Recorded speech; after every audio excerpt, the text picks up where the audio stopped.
जी, अस्सलाम वालेकुम। मेरा आज इरादा तो नहीं था ये वीडियो करने का, लेकिन शाह महमूद कुरैशी साहब ने सीएनएन को एक इंटरव्यू दे दिया है और उसके बाद एक तूफान खड़ा हो गया है। उन्होंने कुछ ऐसे कलमात अदा कर दिए हैं उस इंटरव्यू में, जिसे अमेरिका के अंदर और इंटरनेशनल कम्युनिटी में एंटी सेमिटिक यानी यहूदियों के खिलाफ समझा जा रहा है, जबकि पाकिस्तान के अंदर जो है वो उसको डिफेंड किया जा रहा है और ये कहा जा रहा है कि उन्होंने बिल्कुल सही बात की है। मुझे ये लगता है कि एक डिस्कनेक्ट है। शायद जो बात कही गई और जिस तरह से समझी गई उसमें दोनों तरफ जो है वो अपने अपने मतलब निकाले जा रहे हैं। सो मैंने सोचा कि इसको थोड़ा सा एक्सप्लेन करने की कोशिश की जाए आपके लिए।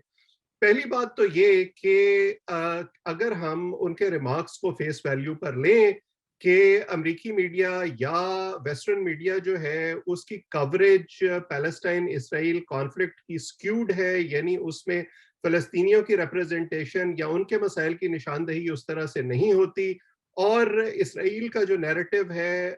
उसको डोमिनेशन है उसकी, उसको ज़्यादा जगह मिलती है। तो शायद ये बात सही है, क्योंकि बहुत रिसर्च हो चुकी है दुनिया में इस बात पर। अमेरिकी मीडिया में जिस तरह से इश्यूज को फ्रेम किया जाता है उस पर बहुत रिसर्च हो चुकी है, और हमेशा ये देखा गया है कि जो माइनॉरिटीज हैं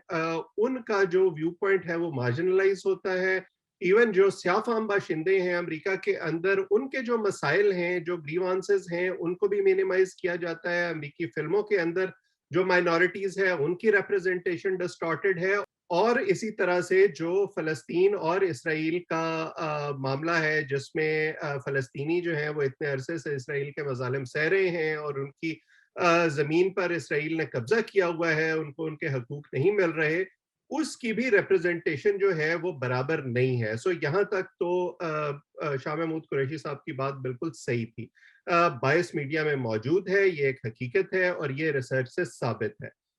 अब हम इससे आगे चलते हैं। देखिए, कम्युनिकेशन का जो प्रोसेस है उसमें एक सोर्स होता है जो पैगाम दे रहा होता है, एक रिसीवर होता है जो उस पैगाम को रिसीव कर रहा होता है, और जो मैसेज इटसेल्फ है उसकी बहुत ज्यादा अहमियत है कि उसको किस तरह से जो सोर्स है वो इनकोड कर रहा है, कौन से अल्फाज इस्तेमाल कर रहा है, और जो उसकी इंटेंशन है या जो अल्फाज इस्तेमाल किए जा रहे हैं उनके जरिए जो रिसीवर है वो वही मैनी डिकोड कर रहा है जो कि ओरिजिनल सोर्स की इंटेंशन थे। अगर वो उस तरह से डिकोड नहीं किए गए तो इसका मतलब ये है कि कम्युनिकेशन का प्रोसेस मुकम्मल नहीं हुआ। सीमियोटिक्स का जो कॉन्सेप्ट है पूरी दुनिया में, उसमें वर्ड्स और सिंबल्स बहुत ज्यादा मैटर करते हैं, और ये कहा जाता है कि जो मीनिंग्स हैं उन वर्ड्स के साथ एसोसिएटेड, यानी जो लफ्ज हम इस्तेमाल करते हैं और जो मैनी उनसे निकालते हैं वो सोशली कंस्ट्रक्टेड होते हैं। उनका एक सोशल कॉन्टेक्स्ट होता है जो हर माशरे के लिए मुख्तलिफ हो सकता है। जैसे अगर मैं इस कुर्सी पर बैठा हूं और मेरे सामने ये मेज है, तो मुझे किसी ने बताया है कि ये चीज मेज है और कुर्सी पर मुझे बैठना चाहिए, मैं मेज पर नहीं बैठा, मैं कुर्सी पर मैंने अपना कंप्यूटर नहीं रख दिया, वगैरह वगैरह। इसी तरह एंटी सेमिटिज्म का जो एक हिस्टोरिकल कॉन्टेक्स्ट है और मीडिया का इन्फ्लुएंस जिस तरह से खासतौर पर डीप पॉकेट्स की बात अमेरिका में या यहूदी माशरों में की जाती है, जो नाजी दौर से लेके अब तक, उसका एक खास हिस्टोरिकल कॉन्टेक्स्ट है, इसलिए उसको इस तरह से डिकोड किया गया उस सीएनएन के इंटरव्यू में। और हम ये भी जानते हैं कि जब वेस्टर्न मीडिया इस किस्म के इश्यूज को कवर करता है, जैसे मैंने शुरू में कहा, तो उनका एटीट्यूड जनरली हॉस्टाइल होता है। वो एक खास व्यू पॉइंट से इन इश्यूज को देख रहे होते हैं। अब जैसे हम अगर पाकिस्तान में जब इस्लामोफोबिया की बात करते हैं, हम वेस्ट को इल्ज़ाम देते हैं कि वो इस्लामोफोबिया का शिकार हैं, वो मुसलमानों की एक खास तरह की रिप्रेजेंटेशन करते हैं, उनके बारे में खास तरह के अल्फाज इस्तेमाल करते हैं, तो वो हमारी तारीफ है। हम क्योंकि उससे गुजर रहे हैं, हमारा वो इशू है, इसलिए हम उसको डिफाइन करते हैं। जरूरी नहीं है कि वेस्ट उससे एग्री करे। सो ये मेरा ख्याल है वो डिस्कनेक्ट है जो इस वक्त दोनों ये जो कैंप्स हैं जो इसको डिफेंड कर रहे हैं या इस पर एतराज कर रहे हैं शाह महमूद कुरैशी साहब के कलमात पर, वो इसको मिस कर रहे हैं। मैं अगर इसकी मिसाल आपको इस बात से दूं, आप में से वो लोग जो क्रिकेट को फॉलो करते हैं, अगर आपको याद हो, कोई 2-2.5 बरस पहले पाकिस्तान की क्रिकेट टीम साउथ अफ्रीका में थी, सरफराज अहमद कप्तान थे, और उन्होंने एक मैच के दौरान एक साउथ अफ्रीकी खिलाड़ी को ये कह दिया कि अबे काले तू ये क्या कर रहा है, और उस पर एक तूफान मच गया कि उन्होंने नस्ली इम्तियाज बरता है, एक रेशल स्लर किया है, और उसकी बुनियाद पर उनको वापस आना पड़ा, कुछ मैचों की पाबंदी लग गई उन पर। अब हमारे कल्चर में ये एक बहुत आम सी बात है, उस वक्त भी मैंने देखा था कि लोगों को ये कहते हुए कि ये कौन सी इतनी बड़ी बात है, क्योंकि हम तो अपने कल्चर में जनरली लोगों को ओए काले, ओए चिट्टे, ओए फलाने, ओए ढमकाने कह रहे होते हैं, और हमें उससे कोई फर्क नहीं पड़ता। लेकिन साउथ अफ्रीकन कॉन्टेक्स्ट में जब आप किसी को काला कह के बुलाते हैं या वेस्ट में काला कह के बुलाते हैं, तो क्योंकि रेशियल अब्यूज की और रेशियल टेंशन की एक हिस्ट्री है इन ममालिक में, सो उसको किसी और तरह से समझा जाता है। सो ये वो चीज है जो हमारे सियासतदानों को भी समझनी चाहिए, उनके हामियों को भी समझनी चाहिए कि जो बात कही जा रही थी शायद वो दुरुस्त थी, लेकिन उसके लिए जो अल्फाज का इस्तेमाल किया गया था वो दुरुस्त नहीं था, और उसकी वजह से जो मानी कन्वे हुए उसने शायद हमारा केस जो हम इंटरनेशनल स्टेज पर पैलेस्टाइन के लिए बनाने की कोशिश कर रहे थे उसको इतने मौसर तरीके से प्रेजेंट नहीं करने दिया शाह महमूद कुरैशी को, क्योंकि वो जो एकदम शुरू में ही एक ऑफेंसिव टोन सेट हो गई, वो डोमिनेट करती रही पूरे इंटरव्यू के दौरान, और हमने देखा कि वो एंकर बार बार उनको एंटी सेमिटिज्म का हवाला देती रही। दूसरा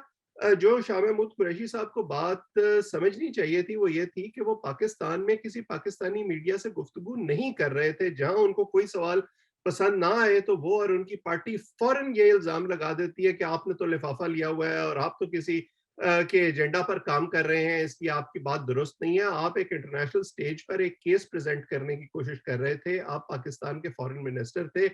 और आप डिप्लोमेसी करने न्यूयॉर्क में गए थे, आपने यूएन से खिताब किया, आपने अपने मुतालबात पेश किए। सो आपके पास एक इंटरनेशनल मीडिया का स्टेज था जहां आप फलस्तीनियों का जो मुकदमा है वो रख सकते थे और ऐसे अल्फाज इस्तेमाल कर सकते थे जिससे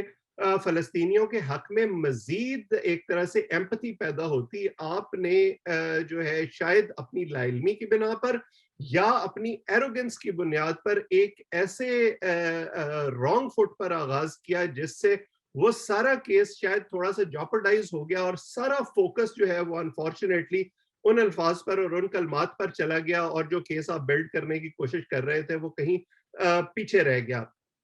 सो ओवरऑल शायद पाकिस्तान की कोशिश अच्छी थी, ये इंटरव्यू अच्छा था, उन्होंने हैंडल करने की एक सेंसिटिव सिचुएशन को कोशिश की, लेकिन जैसे अंग्रेजी में कहते हैं कि well begun is half done, तो